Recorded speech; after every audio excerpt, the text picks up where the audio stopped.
Good morning guys, welcome to my vlog. For today's video guys, ngayong umaga nga ay magsangag ng kanin si Mrs. guys. Ayan, at nailagay niya na nga itong magic sarap tsaka kaunting toyo guys.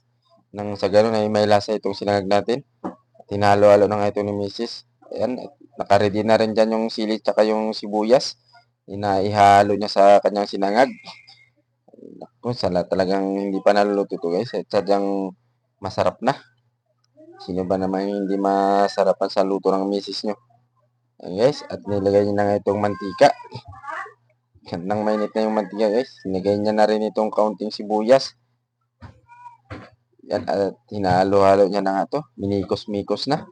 Ayan, at nilagay niya na rin nga itong sili. Hinalo niya na rin to. Minikos-mikos niya na naman ulit guys. Ayan, talagang napakasarap nito. Talagang pag si misis mo na yung nagluto, talagang masarap yan guys. Nang ilang sandali nga guys, ay nilagay niya na itong kanin. Ayan, talagang ang sarap niyan guys. Sana nagustuhan niya yung video guys. Thank you for watching. Pa-like and share na lang din po.